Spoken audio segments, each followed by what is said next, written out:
Bonjour à toutes et à tous et bienvenue dans le JT de ce vendredi 7 octobre. Voici les titres que nous allons développer. Crédit d'impôt Corse, CSE ordre du jour modifié en début de réunion et pour finir, protocole transactionnel.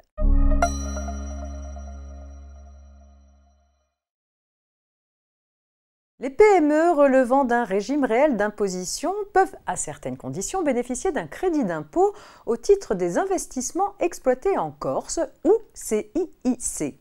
Sont en particulier concernés les biens d'équipement amortissables selon un régime dégressif, ainsi que les agencements et installations de locaux commerciaux habituellement ouverts à la clientèle dès lors qu'ils sont acquis neufs ou pris en location auprès d'une société de crédit-bail.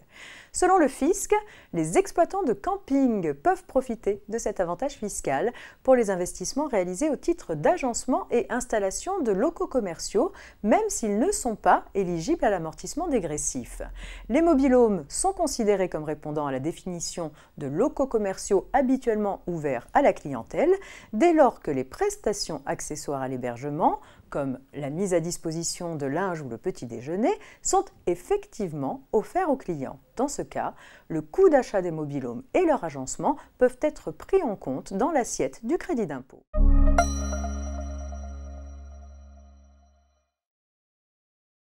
Pour mémoire, l'ordre du jour de la réunion du CSE doit être communiqué aux membres du comité plusieurs jours avant la séance. La Chambre criminelle a néanmoins admis que les membres du CSE modifient cet ordre du jour en début de séance à condition qu'ils aient voté à l'unanimité des présents en faveur de cette modification.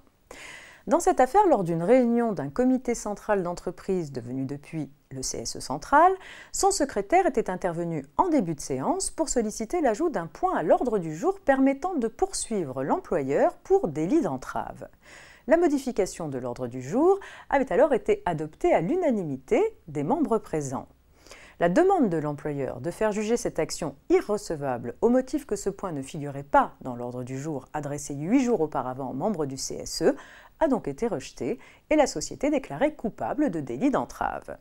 Notons toutefois que pour des raisons de sécurité juridique et dans un souci de bon fonctionnement du CSE, il est préférable de fixer bien en amont l'ordre du jour du CSE.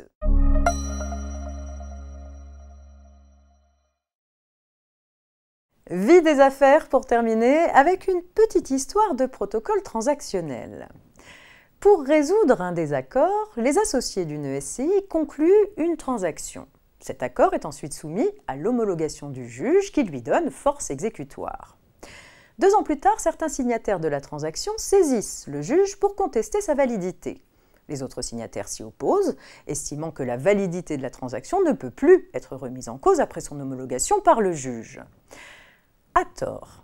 Lorsque le juge statue sur une demande visant à conférer force exécutoire à une transaction, son contrôle ne porte que sur la nature de la convention qui lui est soumise et sur sa conformité à l'ordre public et aux bonnes mœurs. C'est un contrôle en quelque sorte limité qui ne porte pas sur la validité de la transaction. Par conséquent, cette homologation n'interdit pas à une partie de saisir le juge par la suite pour contester cette validité. La solution ainsi posée pourrait s'appliquer à l'accord issu d'une médiation, d'une conciliation ou d'une procédure participative. C'est la fin de cette semaine de JT préparée par la rédaction de la Revue Fiduciaire. Je vous souhaite à toutes et à tous un très agréable week-end. À lundi.